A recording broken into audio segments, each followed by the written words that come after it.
Maxwell Hellmann.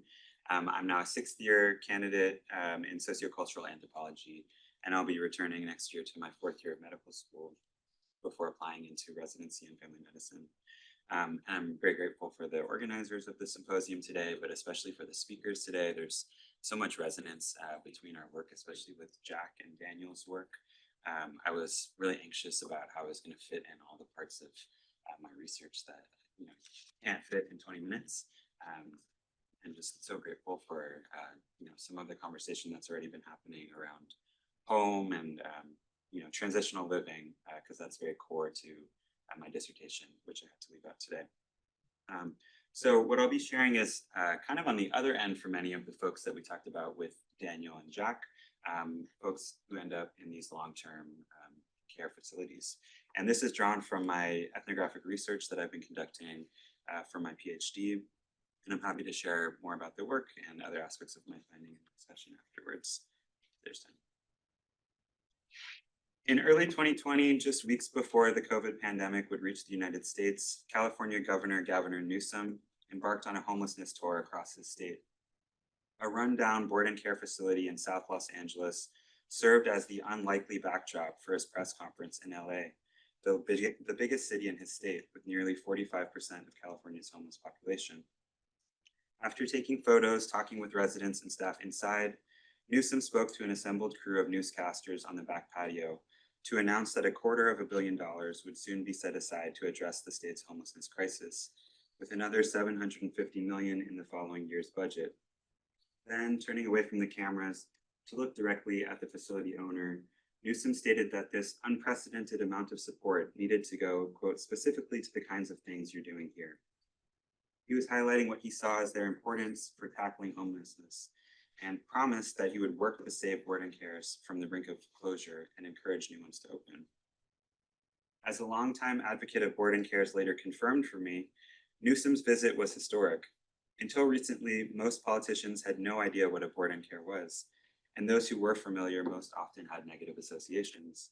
The advocate doubted whether a sitting governor had ever visited a board and care in the last 50 years, let alone made these relatively unknown settings a centerpiece of their political campaign. Having just begun my PhD a few months prior with the goal of studying these overlooked care facilities, I thought Newsom's visit signaled an important shift that might portend favorable political attention to board and cares. Newsom's press conference demonstrated that concerns about the uncertain future of these facilities had reached the highest echelons of power in the state.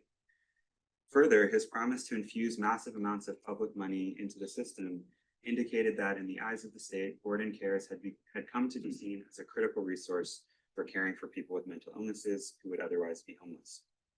If board and cares had been maligned as abusive, greedy, or sources of danger at various points in history by politicians, journalists, and oppositional segments of the public, Newsom's administration sought to paint these humble institutions as underappreciated sites of life-giving care. Over the course of my several years of fieldwork, board and cares went from being ignored to playing a central role in politicians' ambitious plans for addressing seemingly intractable problems of homelessness and behavioral health in California. This was in no small part the result of the efforts of a handful of board and care advocates around the state who have been tirelessly working to draw attention to the struggling industry for several years. Starting in 2018, there was a surge of coverage and renewed political interest, and this was around the same time that I was learning about the issue from hospital social workers while working as a third-year medical student in LA County hospitals before starting my PhD. Shortly after, in response to continued pressure from advocates, LA County finally committed to track board and care closures, to make additional county funding available for facilities, and to lobby on their behalf at the state level. 3.5 years after his press conference at the Board and Care, Newsom returned to Los Angeles in October of 2023 to officially introduce Proposition 1, his proposal to overhaul the state's mental health system. Newsom was asking Californians to approve $6.4 billion in state bonds to build out his vision of the behavioral health continuum of care.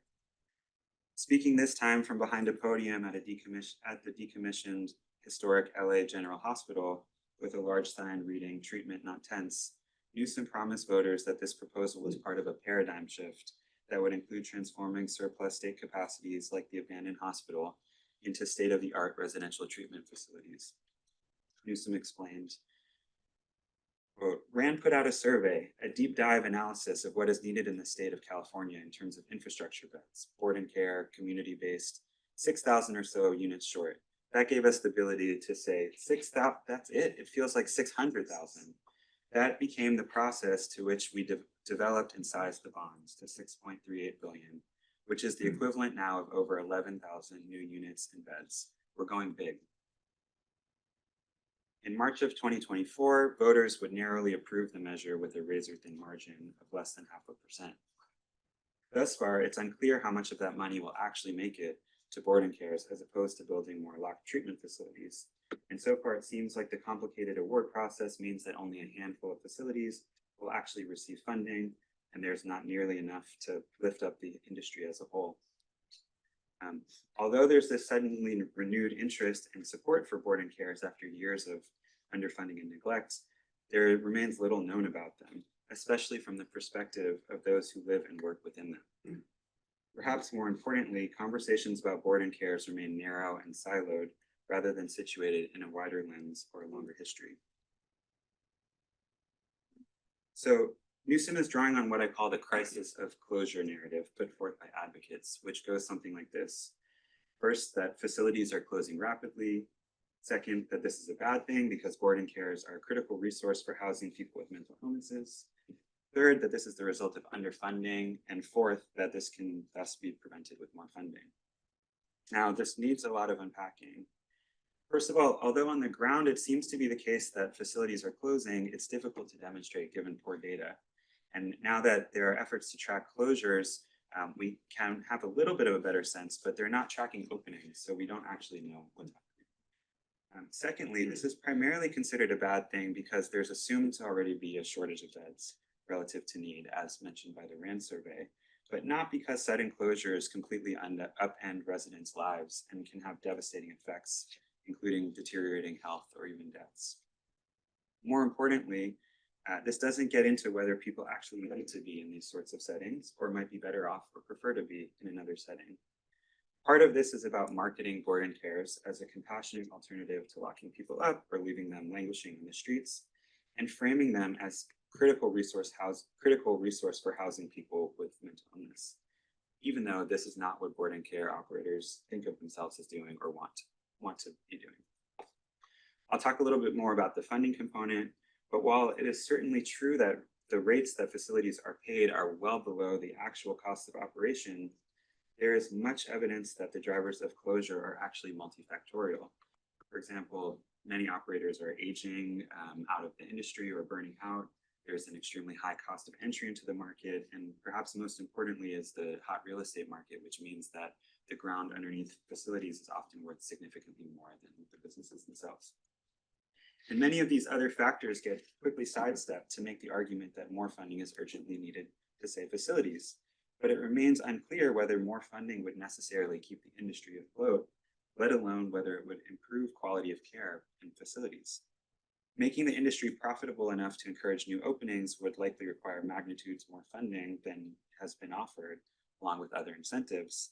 And ensuring that that money actually goes towards improving care and services and conditions for the residents within would require stringent oversight that has thus far not been considered.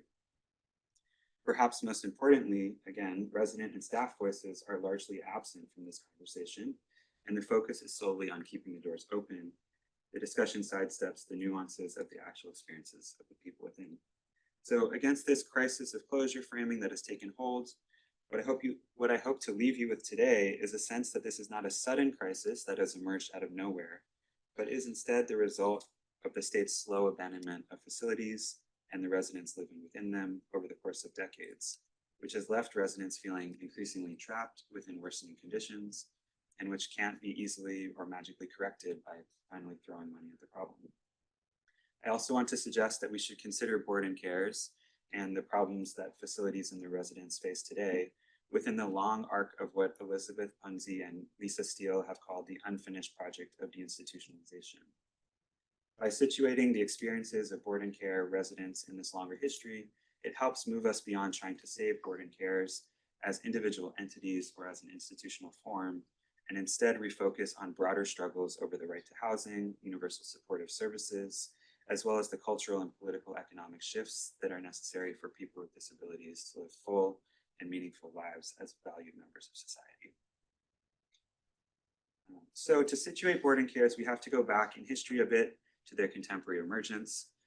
After nearly a century of locking up people with disabilities in state institutions, the 1950s saw a radical reversal in state policy in the US and globally in response to growing social movements demanding the closure of asylums.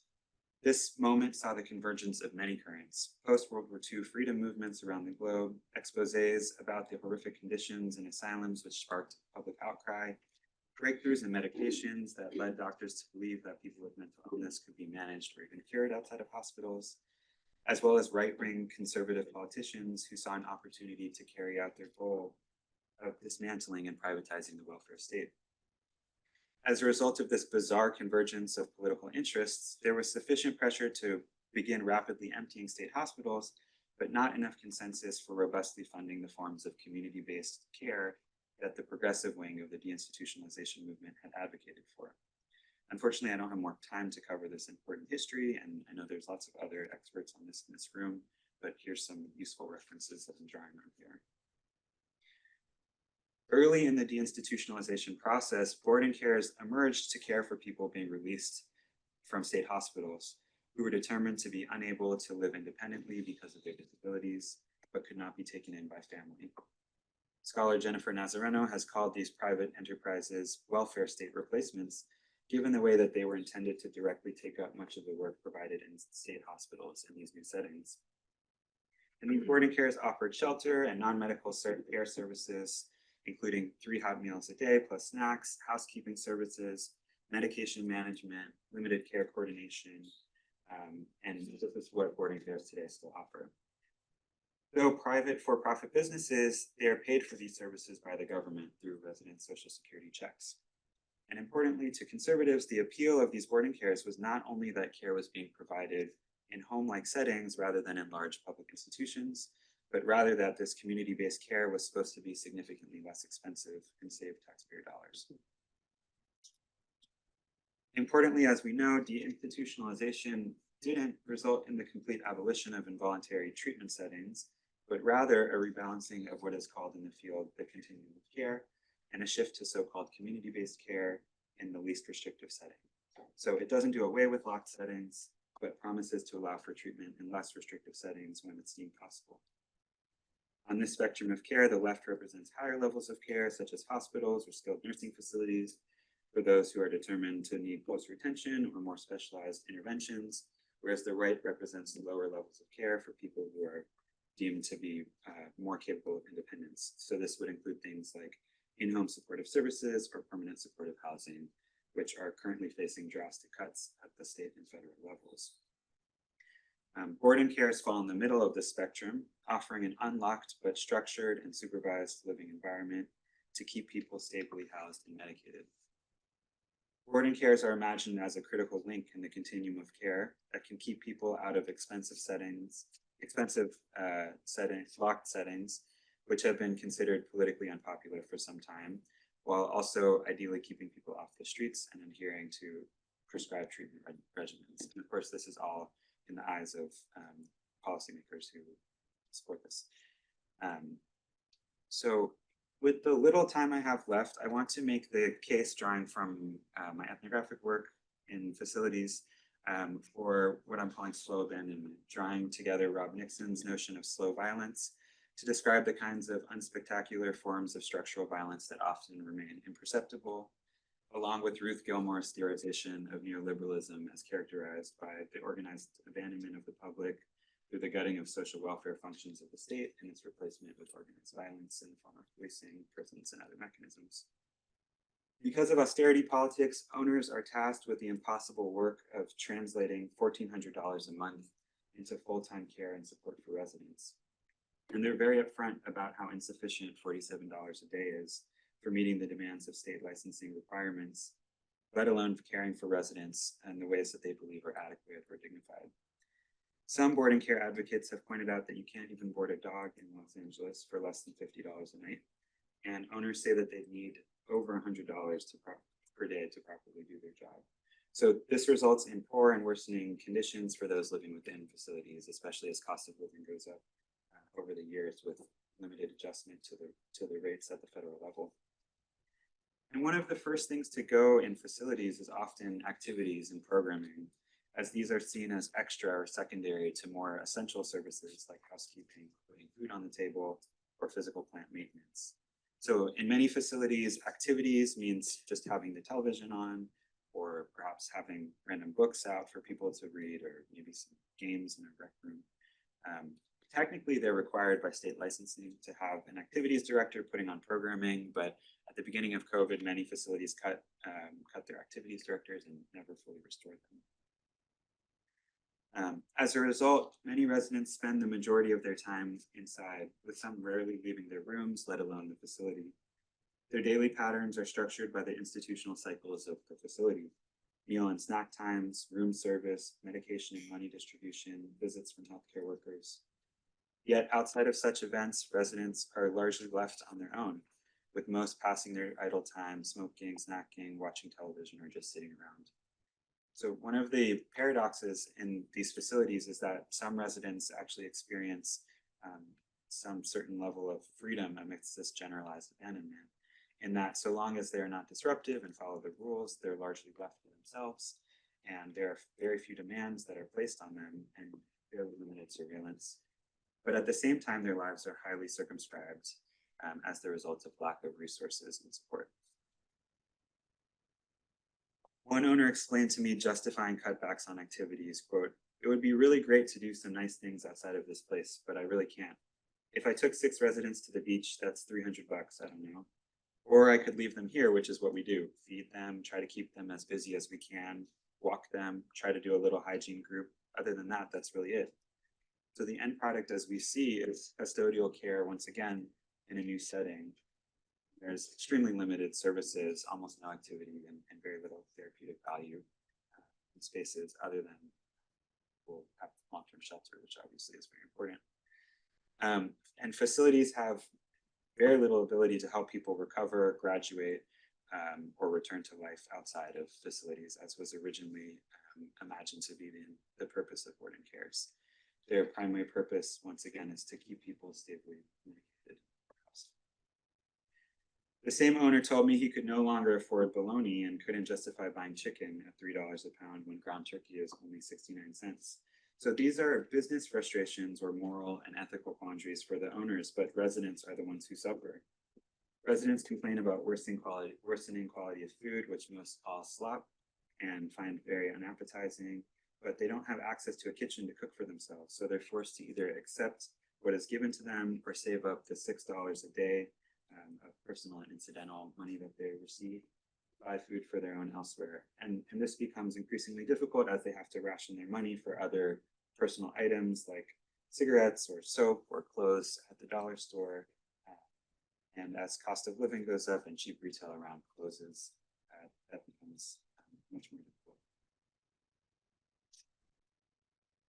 So I wish I had more time to talk about this today, but one of the things I'm arguing in my dissertation is that the particular arrangement between the state and these private care facilities set in place by neoliberal deinstitutionalization created an intentional distance between the state and long-term care at the ground level. And this design means that while the state is responsible for funding care and regulating the market, it appears largely absent in the day-to-day sense. Because work has been outsourced to these private operators, the state can then point fingers at bad operators for low quality care and taking responsibility. And this allows for rampant systemic violations and substandard, sometimes dangerous conditions that go unrectified for months. Licensing's distance enables ignorance about persistent issues, and their administrative procedures enable what Sarah Ahmed calls strategic inefficiency and performative compliance in the face of exposure, such as spot treating for bed bugs periodically, even when it's abundantly clear that entire facilities are infested. And sadly, it's actually easier for facilities to be cited for these sorts of objective violations like bed bugs or crumbling infrastructure and much more difficult to substantiate resident concerns that are more subjective. So as a result, many residents learn or decide that filing complaints is useless at best or risky at worst, as it can bring retaliation from administration, staff, and many become resigned and afraid to speak up. As one resident once told me, I mean, the price of rent is astronomical. There's no way I can afford anything like that. And I'm diagnosed mentally ill, so I'm not of sound mind and body. I don't have any power, any legal power, and I'm 65. I might have, what, 8-10 years left? All I want is a room where I can sleep so I don't have to sleep on the gravel. So this was his explanation for why he doesn't complain or file grievances about conditions in the facility, even though he is endlessly frustrated by them. Another resident, speaking about some of the closures, said, people here have nowhere to go. If this place closes down, we're on the streets or someplace worse. So we're actually fortunate. So residents have a range of different responses to being in these facilities naturally. Some feel that they've hit the jackpot and feel like they're living in retirement. Others take their chances by leaving and going back to homelessness. Some fight with the facility staff or other residents or rebel in various ways. But the majority, as I was alluding to, seem to take a stance more of resignation, in part because they feel that they have no other options. So I'd be glad to talk more about my ambivalent feelings about boarding cares afterwards, but for many of the residents, this serves as somewhat of an asylum in both senses of the word. It's a place of some limited refuge for people who need shelter and support, and at the same time, it's a segregated space where people with mental illness are both confined, or continue to be confined. So this is by no means to suggest that this is a replica of what once existed in the previous asylums, but I think helps to connect it to longer histories. So I hope to leave you with a sense that deinstitutionalization was not an event that happened in the 50s or 60s and we're now dealing with its after effects, but rather was a process of shifting public policy, cultural attitudes, scientific knowledge, and institutional forms to move away from eugenic practices of segregation and towards social integration and inclusion. But this was met by sociocultural, political, economic, and bureaucratic roadblocks which stymied its immediate implementation, as well as reactionary forces which sought to reverse the progress.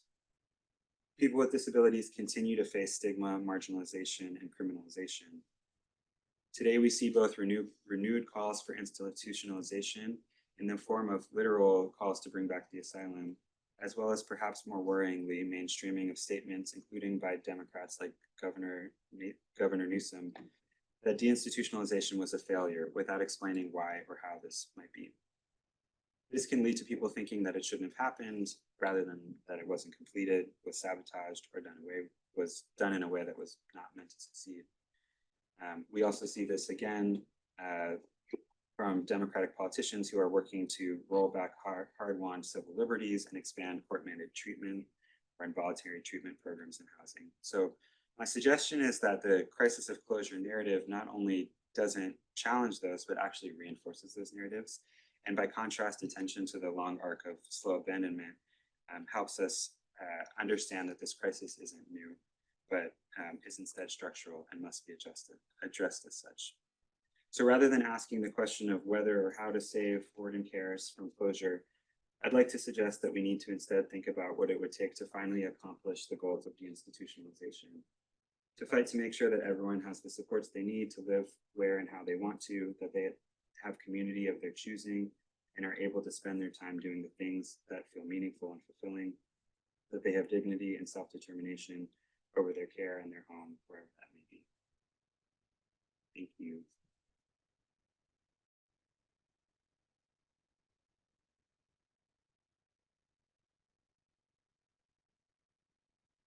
Do we have time for questions? I think so. That's as long as people want to stay. Okay, I have a question. So I'm actually trying to put together Blake's paper earlier today with your paper, and wondering about the model that you end up with as a kind of, an image of autonomy, as opposed to as sort of, coping with the radical dependency.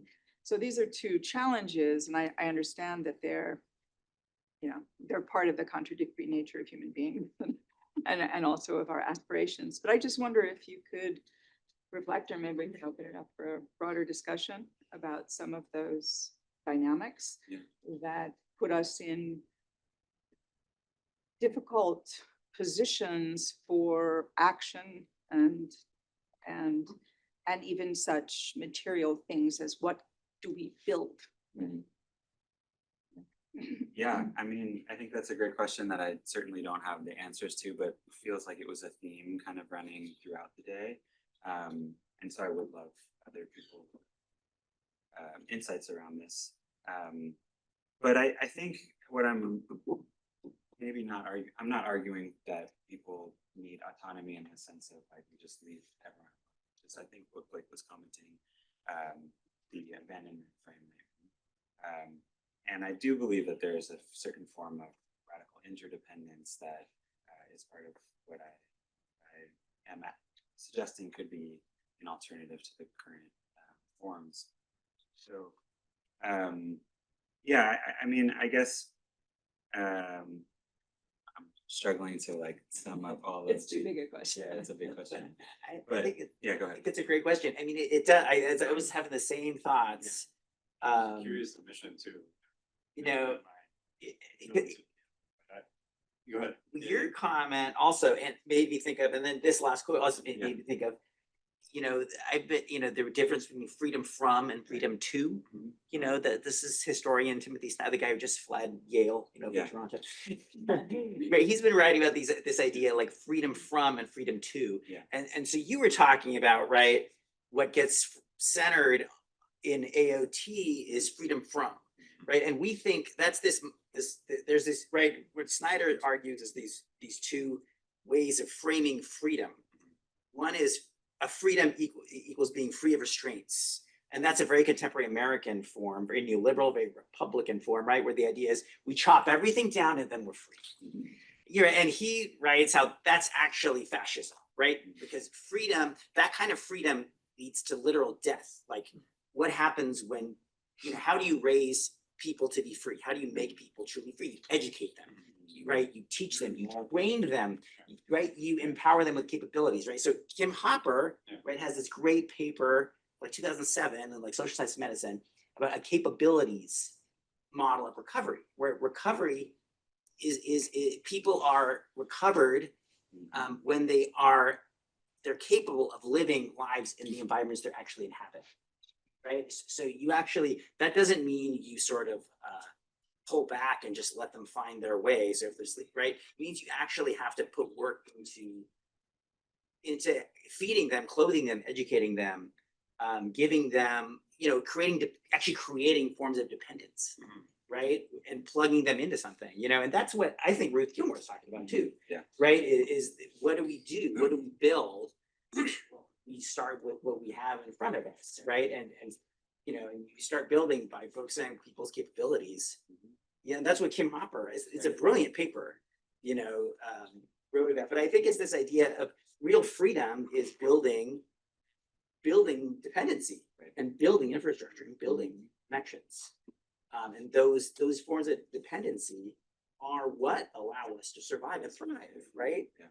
And Yeah. the other thing I love, and then I'll shut up, is you guys might know this. Like James Ferguson wrote this great paper, Declarations of Dependence, about South Africa and sort of contemporary contemporary. I guess it's 10 or 20 years old now. But this, in this totally different cultural space where dependence isn't seen as a negative thing. It's an assumption.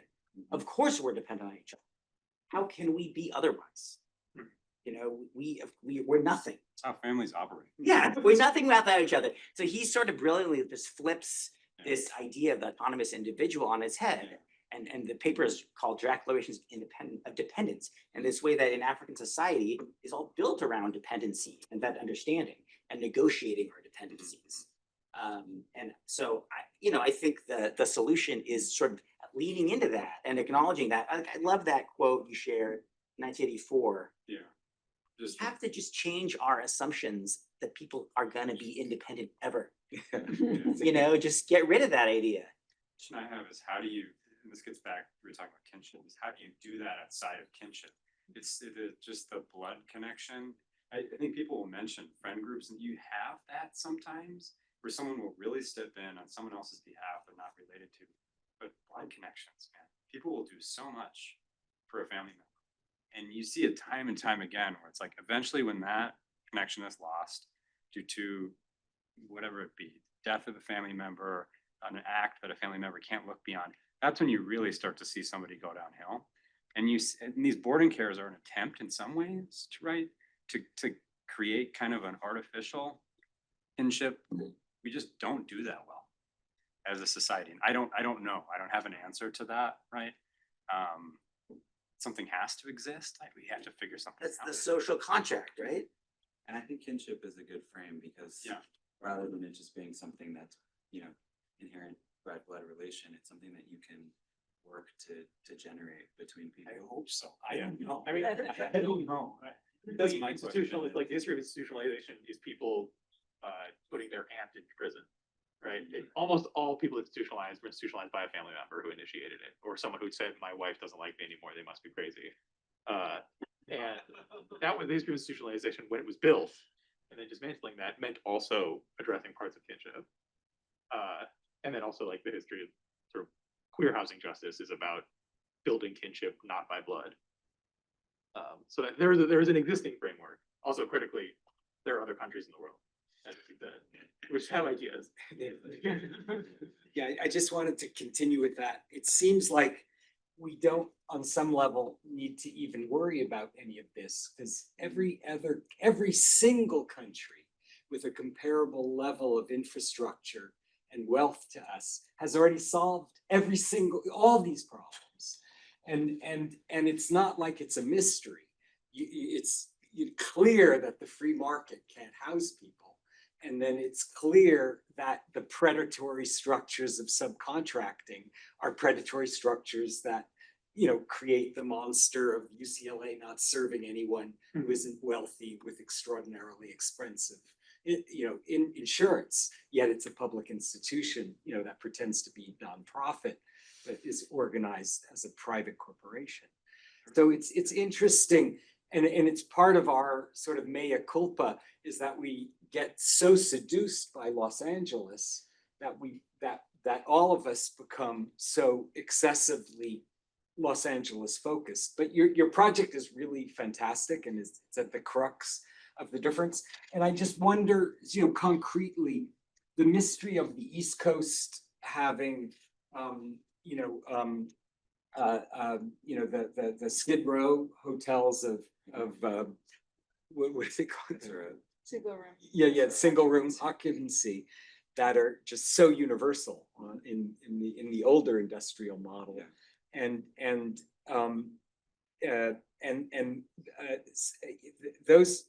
The other thing is when we were doing the AOT outreach as the board and cares, and board and care was the final goal for every single AOT person. And the problem, so like one of our central critiques was simply that the board and cares cherry pick the easiest patients to work with and have a legal right to refuse any other patient that is going to die much faster on the street, is much more, is more psychotic or more violent or and so forth. So it's interesting that, and it's interesting in terms of all the visions of the attempts of people to reach care. Each one is able to deal with a different category of patient that then gets segregated out into different neighborhoods. In addition to racializations, it's in neighborhoods that tolerate sets of people. But Maxwell responded. yeah, so I should have formulated a question more clearly. I mean, just a quick response is that to the point around, other countries having it sorted. I think one thing that other scholars have pointed out is that states with more robust welfare programs don't necessarily avoid the trap of institutionalization. Yeah. And state hospitals were part of, in some ways, the welfare state. So even though, many of these countries don't have large state hospitals in the same way that they used to, they do rely on these forms of, residential treatment programs like the boarding cares that have been critiqued as other sites of institutionalization. And, I think that there are more maybe freedoms for folks. I'd have to study it better when there is, generalized social housing and, ability for people to find places to live outside of residential treatment.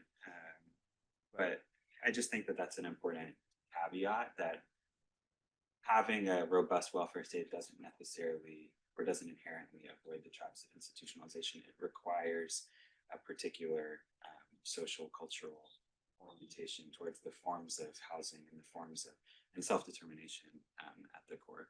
I mean, the Austrian model, I think, for housing is the sort of most successful internationally, But, like, anywhere How ever. did they get that many vacancies?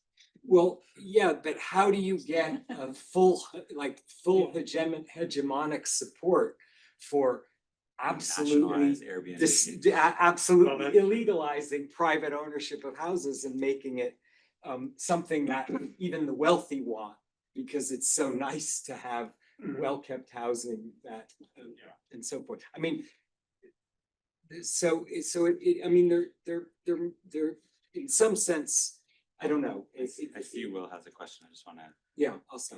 space.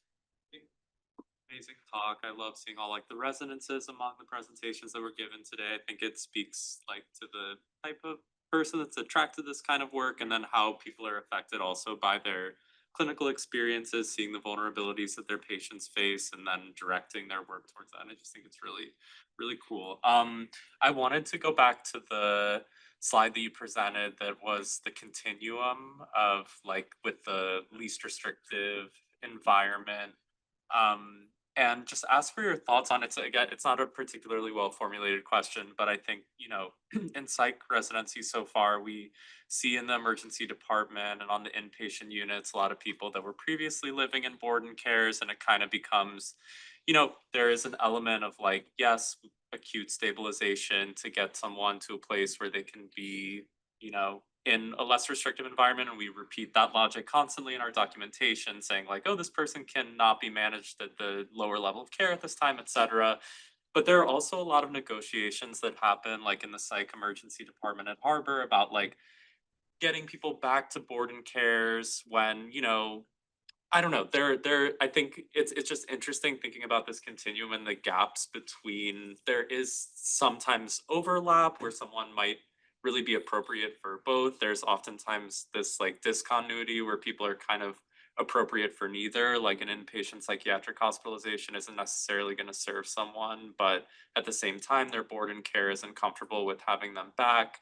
What was your experience ethnographically with that kind of tension and conflict? And do you have any stories you can share about people who like got hospitalized, came back to the board and care, tensions there? What are your Yeah, that's thoughts a on good it? question. And I think it's important to say that like there's along this continuum, there's been an effort to build out more like micro steps. So there's IMDs or step down, block facilities. There's ERCPs, like enhanced residential treatment. So you guys know these. And I think that's part of this effort to kind of like really make this notion of a continuum where there's like smooth options to like slide people back and forth. And that seems like an impossible dream, that there's going to just be like the perfect setting that someone can march through if it's built around like different sorts of facilities for different people, rather than if it's built around the person. Maybe that would be the dream. And I guess one thing about the continuum of care that I really noticed during a lot of my field work, and it's especially working with county departments of mental health and Department of Health Services, is that it was much easier to move people up the continuum of care than down. And that wasn't always the case. Like there were all of these barriers to getting people hospitalized, and similar to what Jack was saying about building a case to get someone 5150, especially without licensing, objecting. Boarding care operators would have to very slowly over time like document and build a case and have psychiatrists on board with trying to demonstrate this person is not only not taking their medication, which technically people have the legal right to refuse, but are decompensating in various ways. So that could look like having the housekeepers, when they're doing room checks, like or when they're cleaning rooms, do room checks to sort of say, oh, their room looks messier in these ways, or saying this person is you know, more disorganized in their dress. And sometimes that would be the case, but you know, other times it was that this person was seen as a disruptive presence, and it was easier for the operators to just get them out and have someone else deal with it. Ideally, that person doesn't come back from the board and care operator's perspective, but they know that licensing's perspective, they are required to accept them back unless there's been a longer gap. So there's various ways that you know, operators are trying to, or you know, administration, the facilities are trying to softly evict people or get them to self-evict. And 5150s can sometimes be part of that, but because of the difficulties, they often rely on other challenges. And then, yeah, I mean, moving down the continuum of care from the hospital back to the board and care is one thing because they're required to accept them back. But then getting from there to elsewhere is a place that people stops because people are waiting indefinitely for housing options, in part because they're classified as living in permanent housing.